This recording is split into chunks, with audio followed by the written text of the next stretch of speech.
Hello ka-telepreneur. Pag-usapan natin ngayon is paano mag-load sa GSAT.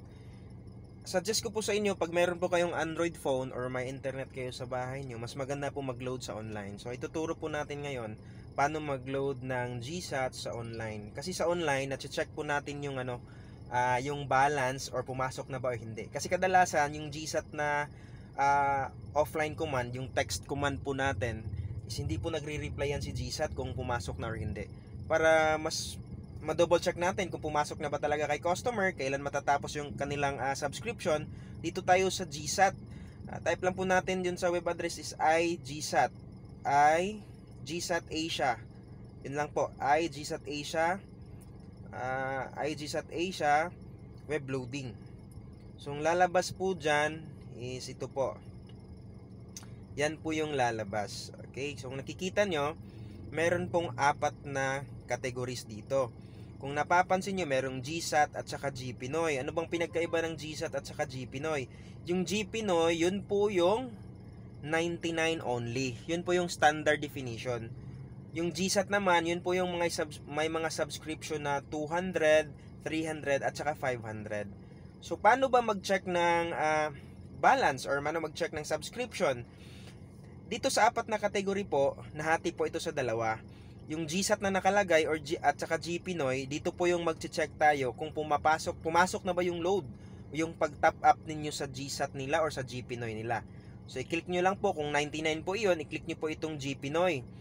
Tapos lalabas po yung bar na hinihingi yung serial number ng pinagtrayan yung loadan na GPinoy or yung niloadan nyo po. Okay, or bago nyo puludan, tinitingnan nyo kung may load pa ba ito or wala na. So like GSAT po, mag-try po tayong mag-check balance kung pumasok na ba yung niloadan natin kanina. So, sana ba yung cellphone? Ito yung box number ng GSAT. Susubukan po nating i-check kung may load na po ba yung box number nila.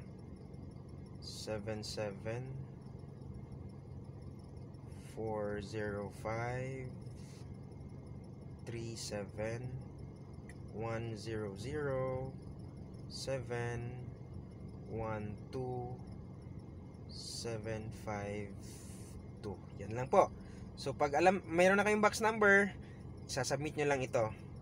Pagkatapos nyo po yung isubmit, sa bandang ibaba, nakikita nyo po yung kanilang subscription. So ito po yung pangalan ng registered box number, Agusan Canyon, naka-register sa kanila.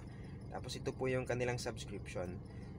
Yung subscription magsisimula April 22 at matatapos sa May 22. So yan po ang kanilang subscription. So ganun lang po yung pag-check ng subscription balance or pumasok na ba or hindi. So yun lang po. Pag GPinoy po yung i-click niyo. Pag GSAT po yung i-click niyo. Paano naman pag maglo-load? Madali lang po. Pag meron na po kayong box number ni customer, tsaka meron na din kayong security code from the company or yung PIN, i-click nyo lang po dito kung saan po kayo maglo-load. Tulad po no kung 99 GPinoy or yun pong mga HD 200, 300, 500 GSAT web loading. So try po natin ha. Pag i-click nyo po yan, madali lang po yan. Hihingi lang po yan ng box number at saka security code. Type nyo lang yung box number nila at saka security code, yung binili nyo sa company, tsaka i-type nyo yung captcha code. Pag submit nyo po, agad-agad papasok po yung load doon. So ganun lang po kadali mag-load sa GPinoy at saka sa GSAT kung meron po kayong online. So sana nakatulong tong video natin para at least po sa mga gustong mapadali ang pag-load sa online ng GSAT, dito po kayo sa online kasi madali lang po talaga. Maraming salamat.